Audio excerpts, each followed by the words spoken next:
Hello po, magandang umaga, tanghali at gabi sa lahat ng mga sumusubaybay sa Jesus Christ Saves Global Outreach, araw-araw na pagpapala. Kumusta po kayong lahat?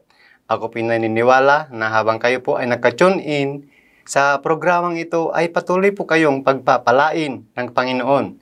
So bago po tayo magpatuloy, pwede po ba tayong lahat ay manalangin? Thank you Lord. Dakilang Diyos na makapangyarihan sa lahat.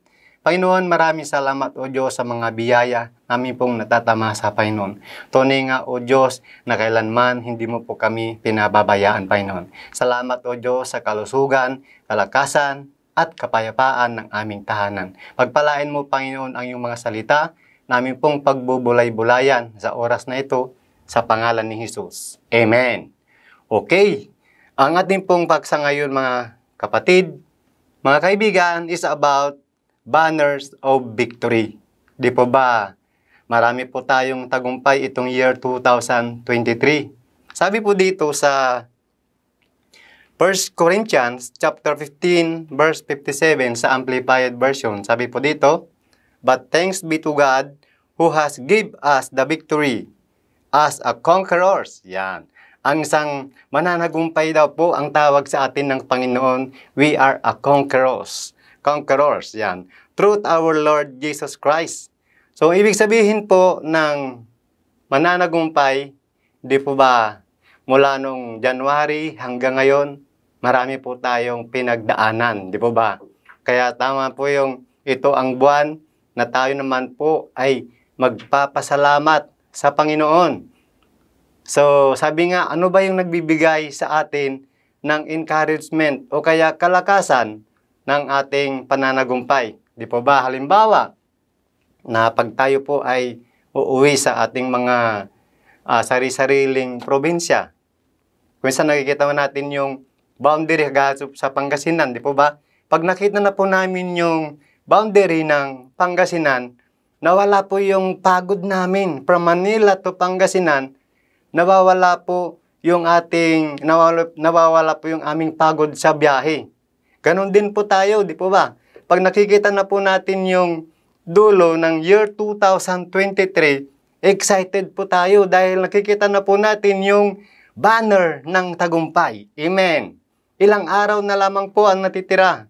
Dapat po naaaninag na po natin yung bandila ng tagumpay. Mula nung January hanggang December na tayo po ay nakikipag-struggle sa mundong ito. Sabi ng Panginoon, lagi daw po tayong magpapasalamat sa Kanya dahil siya po ang nagbibigay sa atin ng tagumpay. But thanks be to God. Di po ba? Alam niyo po ba na pag tayo po ay nagpapasalamat sa Panginoon, ang Diyos ay laging excited na patuloy po tayong bigyan ng kalakasan. Amen po ba? So, sabi po dito, habang daw po tayo ay dumadaan from January to December, marami po tayong na-encounter na problema. Pero sabi nga ng Panginoon, ano ba yung mga problema nating napagdaanan? So pagdating daw po ng December, nagkakaroon po tayo ng kalakasan. Parang nakalimutan na po natin yung kung gaano kabigat yung ating napagdaanan. Dahil nakapokus po tayo sa big banner na nakalagay sa dulo is the banner of victory. Di po ba? Na habang ikaw ay tumatakbo, may mga nadadaanan kang familiar na signboard sa mga kalsada, di po ba? Na pag ito ay nalagpasan mo, nagkakaroon ka ng panibagong kalakasan. Nakagaya po namin na pag umuwi kami, nakikita po namin yung halimbawa, Carmen, Pangasinan. So, excited na po kami. Nawala po yung pagod namin sa biyahe. Nandun ka pa lang sa boundary ng Pangasinan. Amen po ba? Kaya ang susunod naman po yung bayan, yung from bayan to Umingan, mas lalo kang excited. Ganon din po tayo. Pag malapit ilang araw na lang, makikita na po natin yung banner ng tagumpay. Amen po ba? Kaya ang sabi po dito, paano daw po natin maranasan yung banner of victory? Paano daw po natin maiwagayway yung bandila ng tagumpay? So, mayroon po tayong 5 kaparaanan na ito po ay boundary, ito po ay simbolo ng ating tagumpay. Una, na dapat nating maiwagayway sa dulo ng year 2023, ito po yung banner of peace. Yan. Pangalawa, yung banner of joy. At ang pangatlo po, yung banner of prosperity.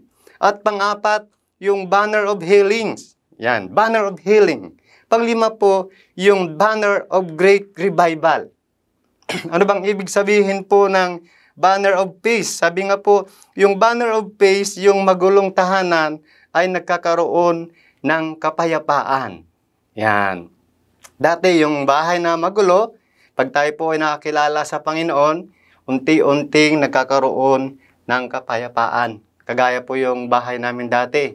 Hindi mo masyadong tahimik, masabing maayos dahil po yung mga magulang namin ay talagang dalawang master. Pagdating ng alas 9 pa lang ng umaga, sila po ay medyo hilo na. Dahil meron kami dati paninda yung ditakal na alak. Habang sila po ay nagtitinda, kung 1/4 yung paninda nila, 1/2 yung kanilang iinumin. Kaya pagdating po ng alas 9 ng umaga, groggy na silang dalawa. Kaya yun yung kinagisnan naming pamilya. Kaya sabi nga po dito, dahil nga po mayroon na po tayong victory, na pagtagumpayan na po namin yun. Yung tahanan na po namin na magulo dati, ngayon ay nagkaroon na ng kapayapaan. So sabi nga po, pangalawa yung the banner of joy. Yung malungkot na tahanan ay nagkakaroon ng kasiyahan. Sa year 2000, itong dulo ng year 2023, ano ang mayroon? Di po ba? Sama-sama po natin salubungin ang year 2024. Kaya nga po, yung mga iba kahit na-stranded sa biyahe, na-stranded sa traffic, hindi sila sumusuko, makarating lang sa kanilang tahanan at sila ay sama-samang salubungin ang year 2024. At ang pangatlo po yung banner of prosperity. Sabi nga, yung dating bahay na puro kapos, yung dating tahanan laging kapos ang pangangailangan, ngayon ay pinasagana na ng Panginoon. Dahil tayo po ay sabi nga sa Philippians 4:19, my God shall supply all our needs. Kaya yung dating bahay na mahirap, pinayaman na ng Panginoon. Nung dati yung buhay natin na medyo kinakapos, ay ngayon ay sobra-sobra na. Amen po ba? Kaya yun yung pangatlo na banner na dapat natin iwagayway itong year 2024. So, at ang pangapat po, the banner of healing. Di ba, minsan, pag yung pagkakaroon ng sama-sama sa isang tahanan, ay mayroon nagaganap na kagalingan doon. Amen po ba? Yung dating magkapatid na hindi magkagalit, na matagal ng panahon, pag nagkaroon ng sama-samang salo-salo together, ay nagkakaroon ng panibagong kalakasan at unti-unting gumagaling yung pamilya na yon. Di po ba? Nung dati daw po, suki ka ng kahit mga simpleng sakit lang. Pero ngayon, ay hindi na. Dahil meron tayong authority na bilang anak ng Diyos, na pag daw tayo po ay nakakaramdam ng hindi maganda sa ating katawan, gamitin po natin yung authority as a son of God.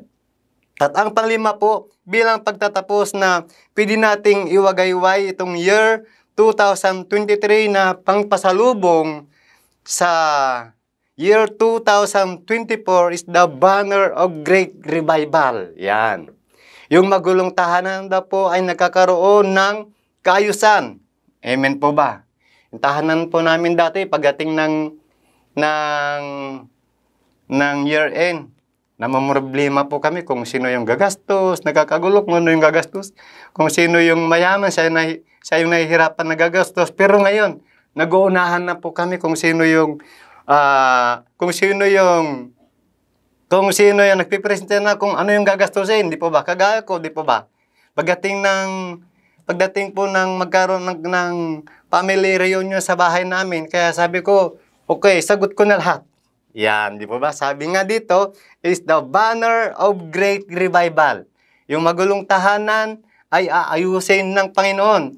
Yung magulong hindi pagkakaunawaan ng mga magkakapatid, ayusin ni Lord yon. Amen po ba? Dahil sabi po dito, bilang pagtatapos sa 1 Corinthians chapter 15, verse 58, kaya nga mga minamahal kong kapatid, magpakatatag kayo at huwag matitinag na maging masipag kayo sa paglingkod sa Panginoon dahil alam ninyong hindi masasayang ang iyong paghihirap para sa Panginoon. Amen po ba? Kaya nga po, mayroon pa po tayong ilang araw na natitira. Don't give up, kapatid.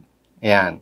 Kung mayroong pang natitira dyan na barriers ng iyong tagumpay, sabi nga, ibigay mo sa Panginoon yan. 1 Peter 5:7, sabi doon, ibigay daw po natin sa lahat. Bigay daw po natin sa Panginoon ang lahat ng ating mga alalahanin sapagkat siya po yung kumukupkup sa atin. Kaya maraming salamat po sa iyong walang sawang pagsusubaybay sa araw-araw na pagpapala. Kaya tayo pong lahat ay manalangin. Thank you, Lord. Dakilang Diyos na makapangyarihan sa lahat. Panginoon, maraming salamat o Diyos sa programang araw-araw na pagpapala, Panginoon. Dalangin po namin, Lord, itong year in, Panginoon, ay amin pong maiwawagayway, Panginoon, ang banners of victory, yung banners of peace, Lord, yung banners of joy, banners of prosperity, banners of healing, and the banners of great revival. Lord, we claim, O God, sa mga pamilya na kakaroon ng reunion, Panginoon, ay mararanasan nila, Panginoon, ang big banners of victory. Panginoon, maingat po naming binabalik ang mataas na papuri at pasasalamat sa pangalan ni Jesus. Amen.